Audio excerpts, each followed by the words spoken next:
وہ نیکیوں سے نیک راضی نہیں گئی، پشت نبی کی ٹیک بھی راضی نہیں گئی۔ تو 4 نہیں 400 بنا لے نبی کی بیٹیاں، تم سے تو ایک بھی راضی نہیں گئی۔ یہ تھے جناب سیدزادہ سید وجیہ الحسن بخاری آف لاہور، جو مجلس سے خطاب فرما رہے تھے۔ اب آپ کے سامنے میرے نہایت ہی واجب الاحترام سیدزادہ سید مرتضی اسد آف تریڈیوال وہ مجلس سے خطاب فرمائیں گے۔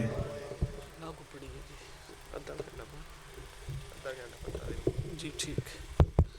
یا سیدہ ادرکنی فی سبیل اللہ ولا حول ولا قوة الا باللہ العلی العظیم وصلی اللہ علی محمد وآلہ الطیبین الطاہرین المعصومین۔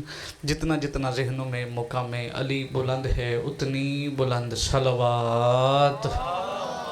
اللہم صلی علی محمد وآلہ محمد۔ یا رب الحسین بحق الحسین اشفِ صدر الحسین بظہور الحجت ابن الحسن علیہ السلام۔ یا رب محمد وآل محمد صلی علی محمد وآل محمد وعجل فرج آل محمد۔ یا مولانا یا صاحب العصر والزمان الغوث الغوث الغوث ادرکنا ادرکنا ادرکنا الساعة الساعة الساعة الاجل الاجل الاجل بے رحمتک یا ارحم الراحمین۔ پردے والے وارث کی زیارت کے لیے حلال زادوں کا جتنا جتنا دل بے قرار ہے اتنی بلند صلوات۔ اللہم صلی علی محمد و آل محمد۔ بسم اللہ الرحمن الرحیم۔ اما بعد فقد قال سبحانہ انما یرید اللہ لیذہب عنکم الرجس اہل البیت وطہرکم تطہیرا۔ صلوات ایسے پڑھیے جیسے ملائکہ صلوات پڑھتے ہیں۔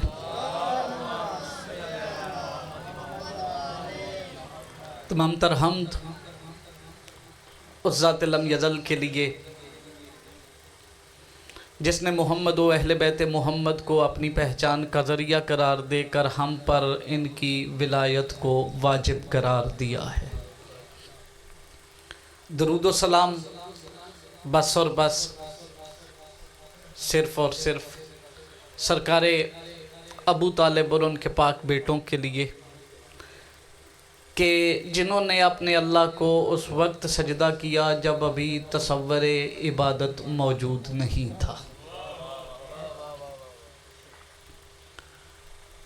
اس مجلس معلیٰ میں سجے ہوئے عزتوں والے منبر کے وسیلہ سے عرض گزار ہوں اپنے اس وارث کے حضور کہ جو پردہ غیب میں وقت کے محمد اور علی کی حیثیت سے موجود ہے، کہ میرا وہ سلطان کعبہ کی چھت کو مثل منبر سلونی سجا کر کعبہ کی چھت پہ دونوں قدم رکھ کے لسان اللہی زبان سے علی کے لہجے میں کہے پوچھو جو پوچھنا چاہتے ہو علی آ گیا ہے۔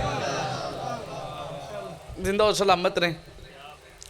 مجلس بلندی درجات کی ہے، دعا گوں کہ مالک کریم چودھری کرامت صاحب اللہ مقامہ کے درجات بلند فرمائے۔ اس خانوادہ کو بزرگوں بھائیوں سمیت سب کو مالک تا ظہور سلامت رکھیں۔ اور آج اس مجلس کے ساتھ بلندی درجات کا ایک اور بہانہ بھی ہے۔ ایک ہوتا ہے شرف، ایک ہوتی ہے فضیلت۔ فضیلت مجلس کی روز ہے، لیکن آج اس مجلس کو ایک شرف بھی ہے۔ شرف اور فضیلت میں فرق سمجھاؤں۔ وہ ایک وادی میں جناب سلیمان جا رہے تھے، انہوں نے ایک چونٹی اٹھائی، ہاتھ پہ رکھ لی۔ ساری گفتگو کرنا مقصود نہیں، وہ چونٹی کے درمیان جو گفتگو ہوئی نا، اس میں چونٹی نے ایک فکرہ کہا۔ اس نے کہا سرکار فضیلت آپ کی بڑی ہے، لیکن اس وقت میرا شرف بڑا ہے۔ جناب سلیمان کہتے ہیں تیرا شرف کیسے بڑا ہے، اتنی سی چونٹی ہو کہ اللہ کے نبی سے باتیں کیسے کر رہی ہے؟ دیکھ کے کہتی ہے سرکار یہ تو دیکھے نہ کہاں بیٹھ کے بات ہو رہی ہے۔ اس مجلس کو ایک شرف ہے آج کہ آج وہ دن ہے جس دن اللہ نے المزمل کو انا انزلنا عطا کی ہے. آج وہ دن ہے جس دن میں محمد کے گھر میں لیلۃ القدر آئی ہیں. اچھا بندے سمجھتے ہیں اور ہے بھی لیلۃ القدر نام ہے معظمہ کا، معظمہ ہی کے حوالے سے گفتگو کرنا اور آیہ تطہیر کو میں نے سرنامہ کلام قرار دیا ہے. کوٹ چودھریہ والوں، نہ میں آپ کے درمیان نیا ہوں، نہ کوئی چہرہ میرے لیے نیا ہے. یہ جو پاکیزگی ہے نا، یہ بندوں کی صفت ہی نہیں ہے، یہ اللہ کی ذاتی صفت ہے. ایک عجیب جملہ کہنے لگوں، یہ اللہ کی اتنی ذاتی صفت ہے نا کہ جب وہ خالق بھی نہیں تھا پاک وہ تب بھی تھا. اللہ قادر بھی ہے، قدیر بھی ہے. قادر بھی قدرت رکھنے والے کو کہتے ہیں، قدیر بھی قدرت رکھنے والے کو کہتے ہیں. قادر اور قدیر میں علیان کوٹ چودھریاں فرق کیا ہے؟ قادر علی بھائی اس کو کہتے ہیں جو اسباب کے ساتھ کچھ واقع کرنے کی قدرت رکھتا ہو. یعنی یہ اللہ کی قدرت ہے کہ جسم موجود ہے وہ اس میں جان ڈال دے. قدیر اس کو کہتے ہیں شے کوئی بھی نہ ہو، لفظ موجود نہ ہو، وقت موجود نہ ہو، وہ چاہے کہ میرے لیے کوئی حجاب ہو جائے اور بطول کر دے. اوئے ہوئے ہوئے میں سمجھا نہیں سکا. یہ اللہ کی قدرت کاملہ کے مظہر ہے. یعنی جو بغیر وسیلے کے کچھ کرے نا اسے قدیر کہتے ہیں. اور آل محمد کے معاملے میں اللہ قادر نہیں، اللہ قدیر ہے. اللہ خالق بھی ہے، اللہ باری بھی ہے. خالق کسے کہتے ہیں؟ شے پڑی ہو، دو چیزوں کو استعمال کر کے کوئی بندہ تیسری شے بنا دے، وہ اس کا خالق ہے. مثلا کسی بندے کے پاس لکڑی پڑی تھی، کیل پڑے تھے، کسی نے محنت کر کے ان کیلوں کو لکڑی میں ٹھوک کے اپنی کاریگری سے ممبر بنا دیا لکڑی کا، وہ ممبر کا خالق ہے. مٹی کہیں پڑی تھی، پانی کہیں پڑا تھا،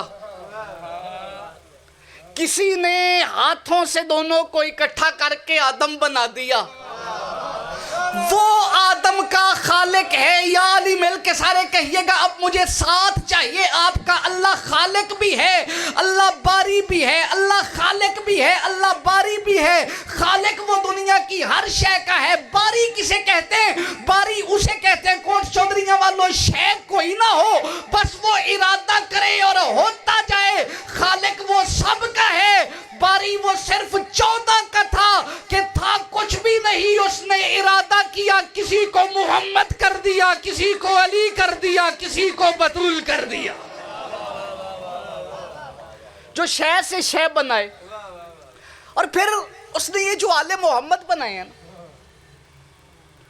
اس نے اپنی صفتوں کے مظہر بنائے ہیں. مظہر سمجھتے ہیں کیا ہوتا ہے؟ مظہر وہ ہوتا ہے جس سے صفت سامنے آتی. اب اللہ پاک ہے کتنا، بڑا کتنا، یہ پھر اس کی یہ صفت کو پڑھتے ہوئے کوئی ایسا مظہر ڈھونڈنا پڑے گا جسے دیکھ کے پتا چلے کہ یہ کتنا پاک ہے. اللہ خالق ہے نا، اور اللہ نے زمین پہ خالق بنائے بھی ہیں، اور بھی وہ مظہر کے طور پہ بنائے. یعنی جناب عیسیٰ، کسی کو اختلاف نہیں، سرکار مٹی سے پرندہ بناتے تھے، کچھ پڑھ کے پھونک مارتے تھے، جناب جو سب وہ اڑ جاتا تھا. اب اس پرندے کا خالق ہے عیسیٰ. لیکن خلقت صفت ہے خدا کی. اس نے عیسیٰ کو بنایا ہے مظہر. کوٹ چودھریہ والوں، پاکیزگی صفت اللہ کی ہے، اس نے مظہر بطول کو بنایا ہے. پھر مجھے جملہ کہنے کا حق ہے نا کہ کوئی مجھ سے پوچھے کہ بطول کتنی پاک ہے، تو پھر میں پورے وثوق سے کوٹ چودھریہ کے اس منبر پہ برملا یہ فکرہ کہہ سکتا ہوں کہ بطول بس اتنی پاک ہے جتنا خود اللہ پاک ہے. میں کیا کہنے آپ کو، زندہ و سلامت رہیں. مل کے حیدری. چلیں اسی پاکیزگی پہ بابا جی آپ کی نظر ایک فکرہ کر رہا ہوں، دعا لوں گا بزرگوں سے. اللہ کتنا پاک ہے. وہ اللہ جو ہے ذات سبحان ہے، وہ طاہر نہیں، حالانکہ ہے طاہر بھی. اللہ طاہر بھی ہے، مطہر بھی ہے، لیکن نہیں، وہ سبحان ہے. طاہر اور مطہر سے اگلی صفات ہیں سبحان. سبحان کسے کہا جاتا ہے میرا قمیض بھی پاک ہے، ممبر کا غلاف بھی پاک ہے، باورچی خانے میں پرچھتی کے اوپر رکھا ہوا کپڑا بھی پاک ہے، قرآن کا غلاف بھی پاک. ابھی بھی جس بندے کو سمجھ نہیں نہ آئی، اللہ طاہر مطہر نہیں، اللہ سبحان ہے. اور آپ سے زیرک مجمع مجھے اس جملے کے لیے میسر آ ہی نہیں سکتا. کوٹ چودھریہ والوں اتنی مجالس پڑھی ہیں آپ نے، میں آپ کا مزاج جانتا ہوں. اللہ ایسا پاک ہے کہ جسے کوئی بڑے سے بڑا پاک چھو بھی نہیں سکتا.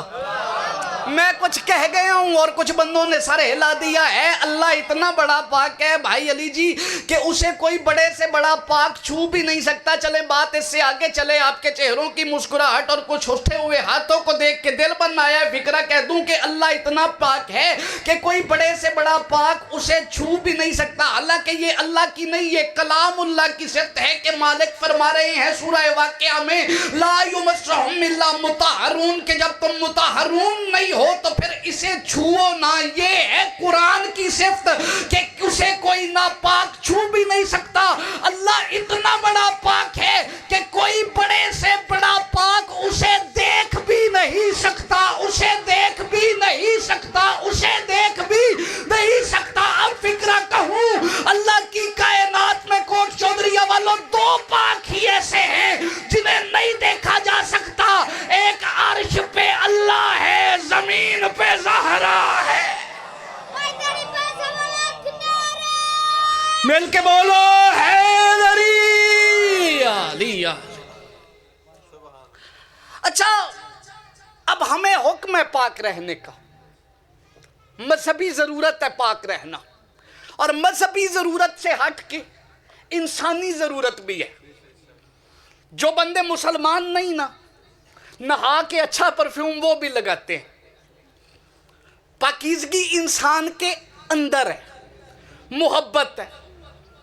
اور ہم ویسے پاک تو نہیں ہو سکتے جیسے پاک ہونے کا حق ہے. ملت مسلمہ منبر کی بلندی سے ایک مشورہ دینے لگوں، اتنے پاک تم نہیں ہو سکتے جتنا اللہ کے قرب کا حق ہے. چلو اتنے نجس تو نہ رہو کہ نجس گنے جاؤ. اوئے ہوئے ہوئے، بندے کو دین کا نہ پتا ہو بھی دین کنوں آن دین تے کم از کم انہوں نیرے دا ضرور پتا ہونا چاہیے تھا. آپ کو سچ کا نہیں نہ پتا بھی سچ کسے کہتے ہیں، اس کی قدر کیا ہے. آپ کو جھوٹ کا کم از کم ضرور پتا ہونا چاہیے کہ اس سے نفرت کیوں کرتے. ملت مسلمہ پاک تم ویسے نہیں ہو سکتے جیسے وہ ہے اور جیسا وہ چاہتا ہے، لیکن اتنے تو پاک ہو جاؤ کہ نجس نہ رہو. فکرہ آپ کہوں، اللہ کی اس کائنات میں سب سے بڑی نجاست ہے خنزیر.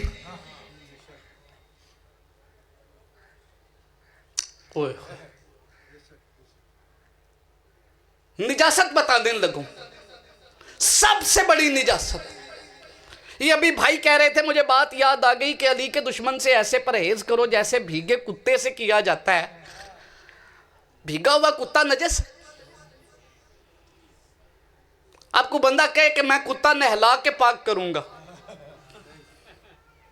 آپ جتنے ڈول اس پہ ڈالیں گے اس کی نجاست بھی بڑھے گی اور ڈالنے والا بھی نجس ہو جائے گا۔ اللہ کی عزت کی قسم میں تم یزید کے نام کی جتنی مرضی ریلیاں نکالو، جتنے مرضی بینر چھاپ کے رضی اللہ کہتے رہو نا، ہمیں یہ پتا ہے جتنا پانی بھی ڈال لیا جائے کتا کتا ہی رہتا ہے۔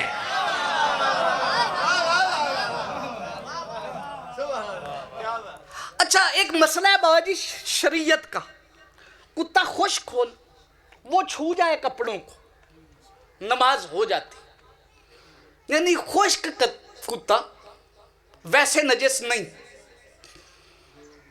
جی میں پجیا ہوا ہے۔ وہی کتا کسی دریا میں بیٹھ جائے، دریا نجس نہیں ہوتا۔ کتا اپنی نجاست سمیت پانی میں بیٹھے نا تو وہ کتا ہی رہتا ہے، وہ نجس ہی رہتا ہے۔ یہاں کچھ بندوں کو یہ گمان ہے کہ فلاں فلاں کے قریب ہونے کی وجہ سے پاک ہے۔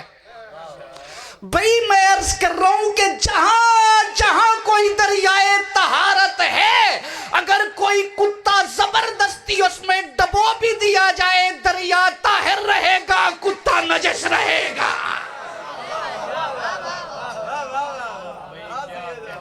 زبردستی کر بھی دی جائے، اور یہ پھر پاک رہنے کے لیے، صاف رہنے کے لیے ہمارے پاس بہانے، وضو کرتے ہیں بار بار۔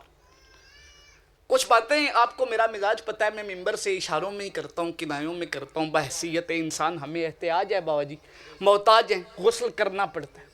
کچھ مستحب غسل ہیں، کچھ واجب ہیں، اور جمعے والے دن کے متعلق ائمہ کا فرمان ہے کہ چاہے کسی سے ادھار پیسے لے کے نہاؤ ضرور، غسل کرو۔ جمعہ کے دن کی بڑی عزت ہے، کیونکہ جمعہ کا دن وہ دن ہے جس دن اللہ نے زمانے کو علی کی ولایت پہ جمع کیا تھا۔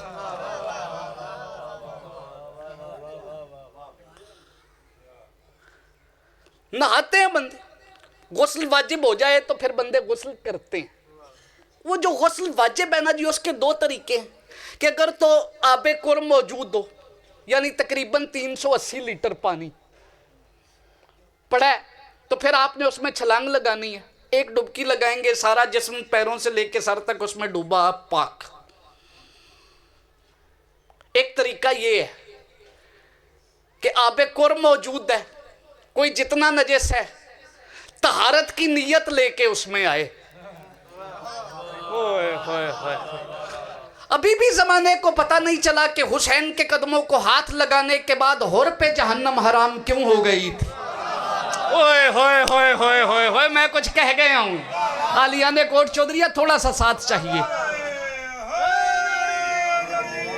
بڑی خوبصورت توجہ ہے۔ دوسرا طریقہ ہے بابا جی وہ غسل ترتیبی کا طریقہ ہے کہ ایک ترتیب کے ساتھ باقاعدہ جسم دھویا جاتا ہے۔ پہلے دھویا جاتا ہے سر، پھر دھویا جاتا ہے جسم کا دایاں حصہ، پھر دھویا جاتا ہے جسم کا بایاں حصہ، اس کے بعد سارے جسم پہ پانی بہا لیا جاتا ہے، بندہ ہو جاتا ہے پاک۔ طریقہ یہی ہے کہ پہلے سر دھویا جائے، پھر دایاں حصہ، پھر بایاں حصہ۔ میں کہوں نہیں، پہلے میں نے دایاں بایاں دھونا ہی نہیں، میں نے اکٹھا پانی سر میں ڈالا اور سارے بدن پہ بہا دیا، اور لگ صابن سے میں کوئی آدھا پونا گھنٹہ نہاتا بھی رہا، مال کے خود کو دھویا، اور انٹینشن یہ تھی وجیشہ کہ میں پاک ہو جاؤں۔ تو عزت پروردگار کی قسم میں سارا مجمع کہے گا نہا بچے تو نے لیا ہے لیکن تو پاک نہیں ہوا، تو نجس ہے۔ تو پھر پوچھوں کیوں؟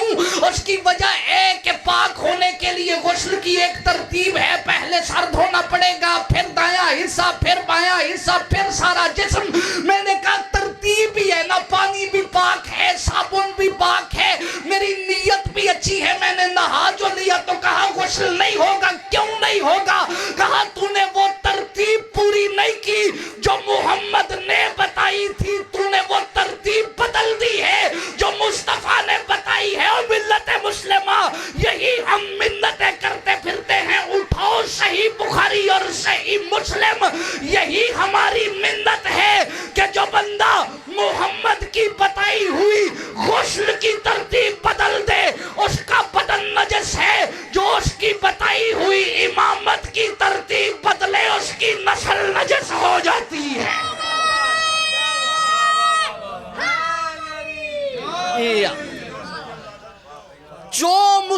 کے بتائے ہوئے غسل کی ترتیب بدلے، اس کا جسم نجس، جو اس کی بتائی ہوئی امامت کی ترتیب بدلے، اس کی نسل نجس ہو جاتی۔ اچھا اللہ پاک ہے کتنا؟ اچھا یہاں ایک اور عرض کروں، جہاں اللہ کی طہارت آتی ہے نا، وہاں ساتھ ساتھ تذکرہ کسی کی نجاست کا بھی ہے۔ اللہ پاک ہو کہ حاضر و ناظر، وہ نجس ہو کہ حاضر و ناظر۔ اللہ بھی کہتا ہے میں اپنے بندوں کا ولی ہوں، وہ کہتا ہے میں اپنے بندوں کا ولی ہوں۔ تسی پریشان ہو گئے، تواڈے پنڈ بندے ابلیس نو نہیں جان دے؟ جان دے نے؟ ابلیس نجس ہے جی، حالانکہ بظاہر اس میں نجس ہونے والی بات کوئی نہیں۔ اوئے ہوئے بھائی توجہ فرمائیے، مجھے نہیں پتا کہ جس وقت کی اللہ کی اور ابلیس کی گفتگو ہے کہ جب اللہ نے اس سے کہا ما مانک انت، وہ تجھے کس نے منع کیا؟ اس کے سجدے سے جسے میں نے اپنے دونوں ہاتھوں سے بنایا ہے۔ اندازے گفتگو بہت ساری چیزوں کے فیصلے کر دیتا ہے۔ اور میں سارے مجمع نو آکھا نا جی میں تو اڈا نوکر ہاں تے گل ہو رہے، اے مخدوم صاحب سید زادے منہ کر کے آکھاں بھی سید میں تواڈی جد دا نوکر، میں تواڈا ملازم، یہ گل ہو رہے، لہجہ فیصلہ کرے گا کہ کہنے والے نے کیا کہا ہے اور بات کہاں ہو رہی ہے۔ جبکہ یہ بات ہے نا، یہ مکالمہ ہی طے کر رہا ہے کہ اس وقت تھے اللہ اور ابلیس ایک ہی لیول پہ آمنے سامنے۔ مجھے نہیں پتا بات کہیں عرش کی ہے کہ فرش کی ہے، کیونکہ عرش بھی ان کی مرضی کا نام ہے، فرش بھی ان کی مرضی کا نام ہے۔ بات جہاں کی بھی ہے وجیشہ آمنے سامنے کی۔ بھئی توجہ، اب بالفرض تشبیہ کر لیتے ہیں کہ یہ عرش ہے، یہاں کھڑا ہے ابلیس۔ اب کون سی شے تھی جس نے ابلیس کو نجس کر دیا؟ وہاں کون سا کتا تھا جو اس کے پاس سے بھیگ کے گزرا؟ اس تو سوکھا میں کر ہی نہیں سکتا، اللہ میرے مزاج دی یہ گل نہیں، لیکن میں چاہنا بھی بچے بھی سمجھن۔ کیا کسی جانور نے، اڑنے والے پرندے نے کوئی غلاظت بھری شے ابلیس پہ پھینک دی تھی کہ وہ نجس ہو گیا؟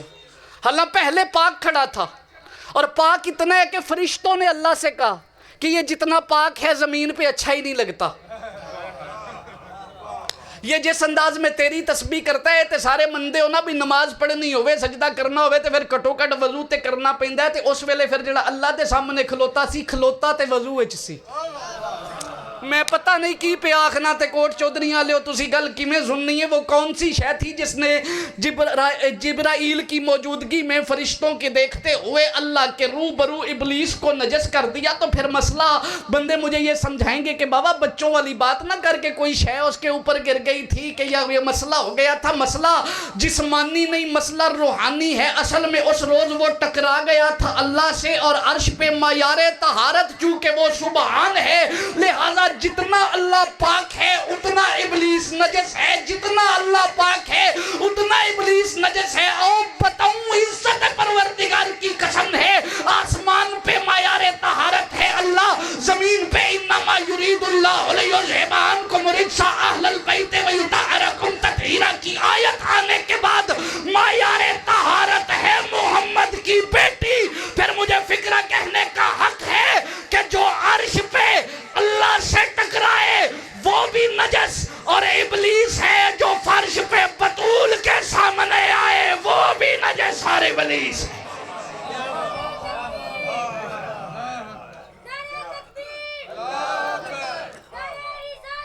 اے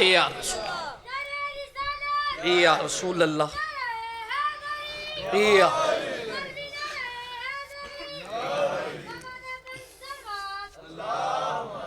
صلی علی محمد و آل محمد۔ اچھا اس آیت پہ ایک فکرہ صرف سنیے، ترجمہ کر کے گفتگو تمام کرتے ہیں۔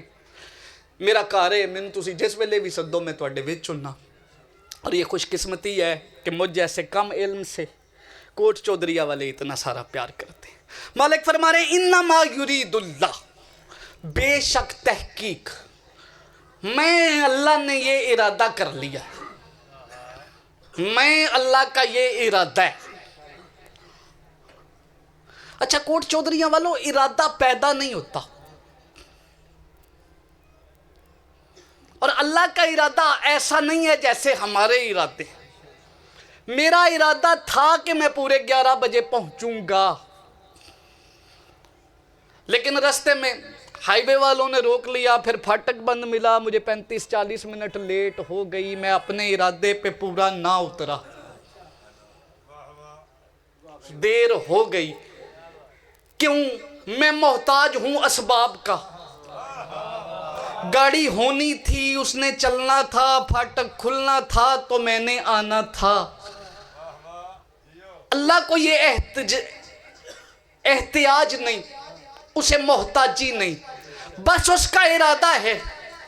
تو پھر ان کی طہارت سمجھنے کے لیے اتنا ہی سمجھ لینا ضروری ہے کہ یہ اتنے پاک ہیں جتنا اس کا ارادہ پکا ہے۔ انما یرید اللہ، کلمہ حسر ہے انما، بڑی بحثیں ہیں علماء نے کی ہوئی اس بات پہ، اور آپ نے جنہوں نے علی نقی نکن صاحب کی بلا کو سنا ہے، حافظ کفایت حسین کو سنا ہے، وہ ساری بحثیں آپ کے ذہنوں میں موجود ہیں، اس پہ نہیں رکنا مجھے۔ یہ بندے نا ترجمے میں ایک ڈنڈی مارنے لگ گئے کہ جی اہل البیت سے مراد نبی کے سارے گھر والے ہی ہیں۔ تو پہلی بات یہ ہے کہ لفظ اہل بیت نہیں، لفظ ہے اہل البیت۔ ال لگتا ہے کسی خاص مقام کے ساتھ، اس کا مطلب ہے کہ اللہ اس وقت بھی نبی کے سارے گھروں کی بات نہیں کر رہا، ایک خاص گھر کی بات کر رہا ہے۔ 26 مرتبہ لفظ البیت آیا قرآن میں۔ ایک عجیب فکرہ کہنے لگوں، 26 مرتبہ لفظ البیت آیا، اور عزت پروردگار کی قسم ہے یا اس نے اپنے گھر کعبے کے لیے البیت استعمال کیا ہے یا علی کے گھر کے لیے، دو ہی جگہ پہ اس کا استعمال۔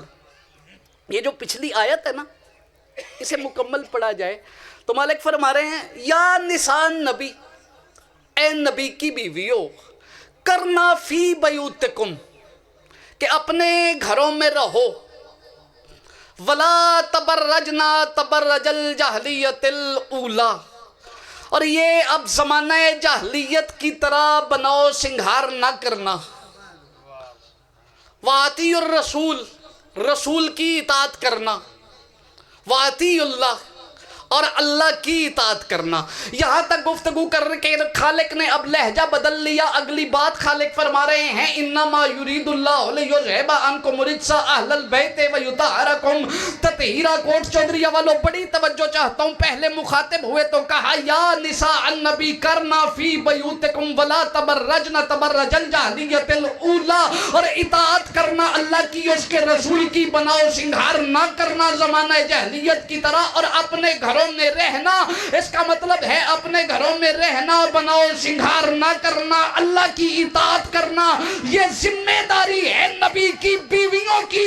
لیکن جب بات بطول کی آئی تو پھر خالق نے ذمہ داریاں زمین والوں سے اٹھا کے کہا انما یرید اللہ ہے، ان کے متعلق میں اللہ کی ذمہ داری ہے۔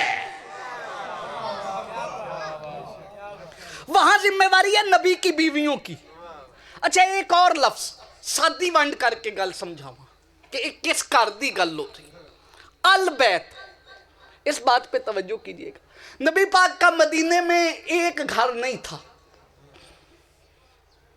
سرکار کے 9، 11 یا 13 گھر تھے۔ آپ سب کو پتہ ہے، میں یاد کران لگا تانوں گل، تسی روایات سنے ہیں بھی سرکار باقاعدہ راتاں تقسیم کیتیاں سن، دن تقسیم کیتے سن، بھی مغرب عشاء پڑھن تو بعد اج اس گھر جانا ہے،